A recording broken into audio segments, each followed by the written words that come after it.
Continuamos nosotros con nuestro tema de hoy hablando de discriminación en el trabajo.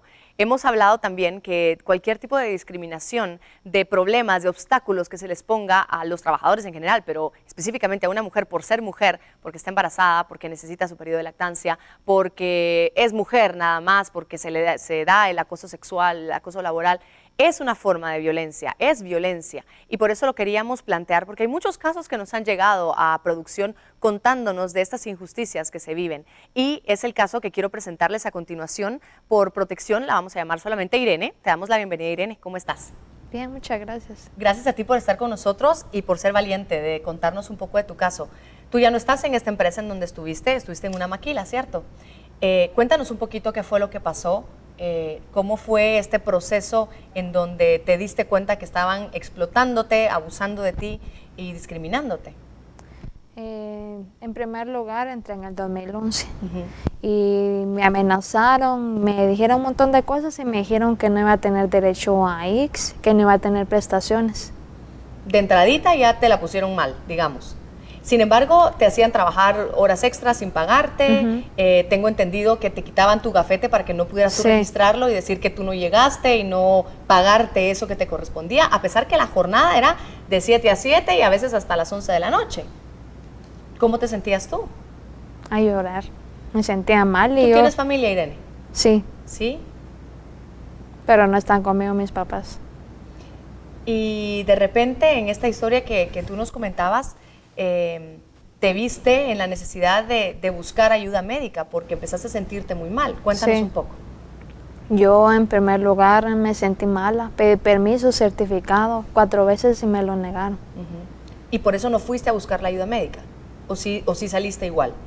No, no fui. Fui no cuando fuiste. ya estaba grave. ¿Tuviste episodios incluso de vómitos y de situaciones así de fuertes, digamos, y aún así no te dejaban salir? No. ¿Y qué era lo que estaba pasando? Mandé una carta con mi esposo para que él fuera y por qué motivo yo estaba enferma. Y solo recibieron la carta y dieron el certificado cuando yo ya estaba bien grave. Y entonces vas tú a que te revisen y te das cuenta que estabas esperando, bebé. Sí, no sabía. ¿Y tú les comentaste a tus jefes, a las personas encargadas de la maquila que estabas esperando? No les dije porque no me daban certificado, me ignoraban, me explotaban y me hacían trabajar duro. ¿De qué manera tú podías entablar conversación con ellos en algún momento? ¿Lo podías hacer, de llegar y hablar con el superior, el supervisor o la supervisora? Hablaba con el supervisor, pero me trataba mal. Me decía que si no hacía rápido mi trabajo, que mejor renunciara porque él nunca me iba a despedir. ¿Y no te iban a despedir para no darte...? Para no darme mi tiempo. Claro. Tuviste, además, dentro de ya tu periodo de embarazo, varios problemas en los cuales incluso se puso en riesgo la vida de tu bebé, que hoy por hoy está bien. Me dijeron que era embarazo gravídico. Ajá. Y que por eso ya no siguiera trabajando, me dijeron en el IX. Pero aparte de eso, el coreano no quiere pagar. ¿No te ha pagado la fecha?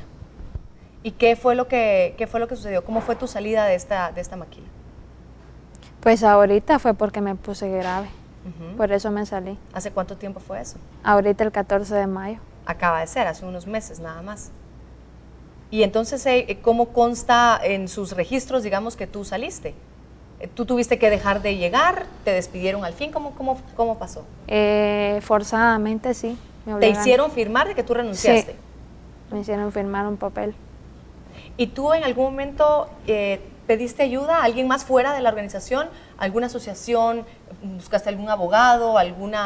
Por ejemplo, ahorita que nos acompañan Susana y Jessica, que son de Atradom, ¿conocías tú de estas asociaciones que podían apoyarte en ese sentido o no? Busqué un abogado, pero no.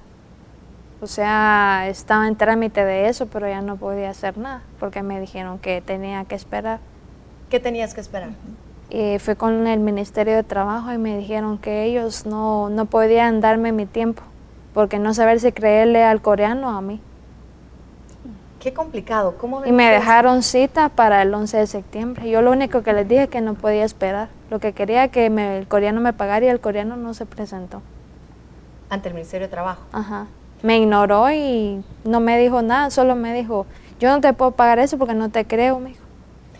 ¿Hay otras compañeras tuyas que han sufrido lo mismo, que tú conozcas de estos casos, Irene? Sí, han sufrido, pero aparte de mi trabajo nadie quiere hablar porque le tienen miedo al coreano. Claro. A todos los maltratan, pero ellos no quieren hacer nada, porque los coreanos ya amenazan a la gente. ¿Cómo los amenazan? ¿Qué les dicen? Les hacen cita, a todos nos hacen sesión y nos dicen que no digamos la verdad. ¿Por qué? Porque dice que ellos no nos van a dar, pero ni quincena no nos van a dar nada. O sea, el miedo, la amenaza es que no se les va a pagar el trabajo realizado. Ajá. Hablemos rapidito porque tenemos también una llamada telefónica con otra persona que nos quiere comentar su caso. ¿Qué se debe hacer en estos casos? ¿A quién se debe acudir?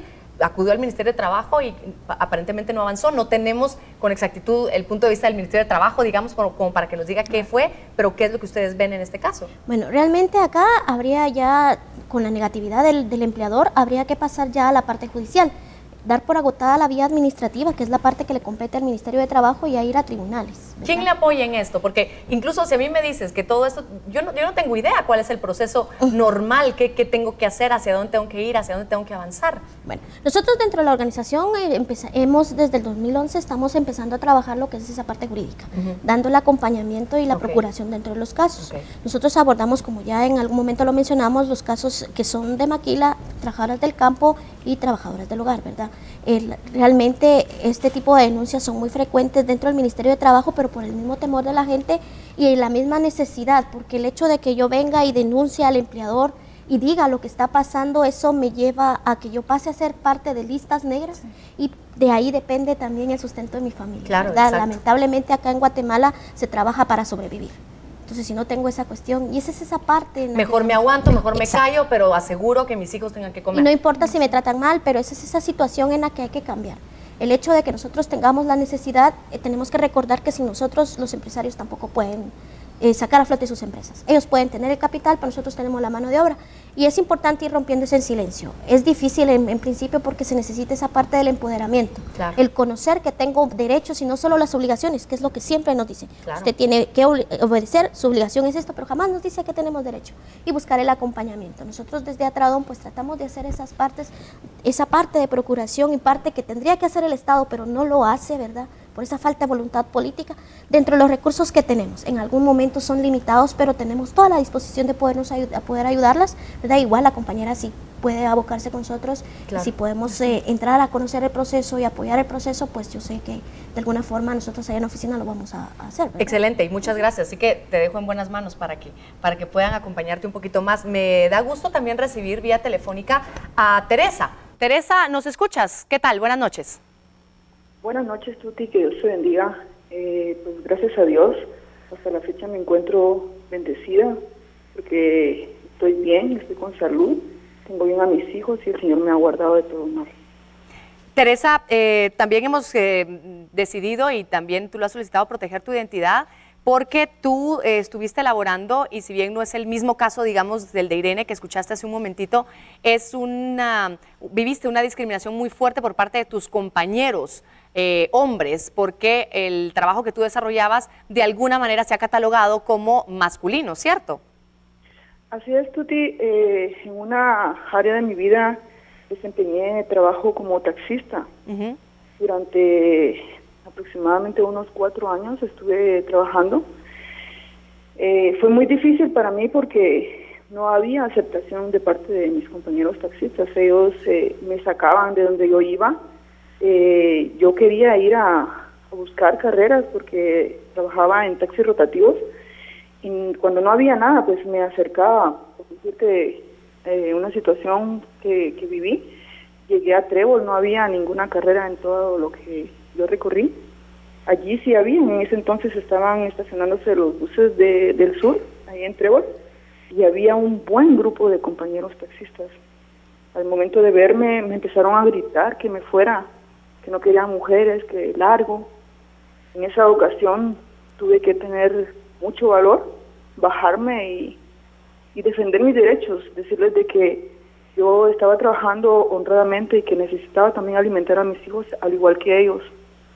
Me maltrataron, me tiraron unas piedras, pero al final de toda la discusión, porque fue una discusión, hubo uno que me dio la mano y me dijo que estaba haciendo bien que siguiera, y cuando los demás vieron eso, pues cada quien se volteó hacia su vehículo y yo seguí trabajando. ¿Esto lo denunciaste en la empresa con tu superior? ¿Lo hablaste? ¿Se hizo algo al respecto?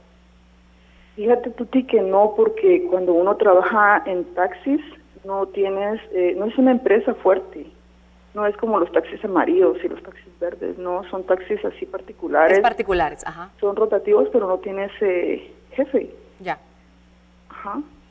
¿Y esto lo trataste tú de llevar a otra instancia, digamos a un ministerio de trabajo? ¿Se puede llevar? ¿No se puede llevar? ¿Te trataste de informar? No, la verdad es que no. En esa ocasión pensé nada más, híjole, me va a tocar luchar bien dura contra esto. De hecho, también tiempo después estuve yendo a trabajar en un hiperpaís. En ese entonces eran hiperpaís. Me dieron entrada a varios taxistas, pero hubieron 2 que no me daban entrada. Y ellos me sacaban, me discriminaban. Y los otros compañeros taxistas le decían, pero ¿por qué son así, Muchi? Ella necesita trabajar. Y uno de ellos le contestaba, no, mano, ella es mujer y aquí nos va a venir a quitar las carreras porque todas las mujeres van a querer seguir con una mujer. Saquémosla de aquí porque vamos a perder billete. Así trabajé durante un año. Decidí ya no seguir ahí porque sí me sentía bastante incómoda, no me dejaban ir a esa área, no me dejaban subir, yo me tenía que quedar hasta atrás porque ellos no dejaban que yo fuera a cargar hasta adelante, porque en ese entonces se hacía fila para ir a cargar hasta la punta. Teresa, no, nunca quise ni denunciar ni averiguar, únicamente cerraba mis ojos y oraba y esperaba que el Señor fuera el que me ayudara. No sabía que se podía hacer algo. Yo, Teresa, te quiero agradecer por contarnos tu historia. Según entiendo, pues ya no trabajas de esta manera y ya terminó esta parte. Y sí, yo creo que lo que nos refleja tu historia, Teresa, gracias otra vez, es que la gran mayoría de mujeres que sufren de este tipo de acoso laboral, de discriminación, de violencia, como lo decíamos hace un momento, se callan, no se dice, procuran salir por su propia cuenta si es que pueden, si muchos se lo comentan a su compañero, a su esposo, a su mamá, a alguien que está muy cercano que tampoco logra hacer que estas cosas se digan, porque vamos a ver, la excusa de que solo las mujeres se van a querer subir contigo, en lugar de decir vamos a ser más caballeros para que las damas sientan seguridad a la hora de subirse con nosotros también.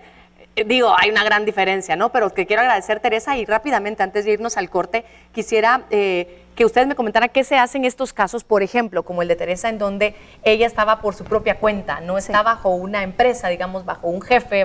¿Qué se hace? ¿De la misma manera se puede ir a denunciar? Bueno, se puede denunciar, pero no se puede ir a denunciar al Ministerio de Trabajo porque no hay una parte empleadora.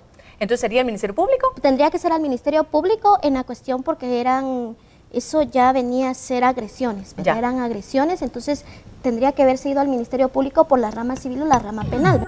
Muchísimas mujeres guatemaltecas son discriminadas dentro de sus empleos. No reciben la misma remuneración que los hombres, no son respetadas. Incluso son despedidas durante un embarazo. Si tú has sido víctima de alguna discriminación en situaciones similares, no te des por vencida. Investiga y no seas víctima de la discriminación, que es un tipo de violencia.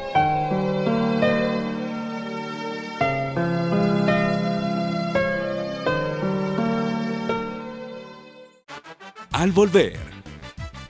No es justo que hemos laborado, hemos sido explotadas por tanto tiempo y bueno, y nuestro dinero...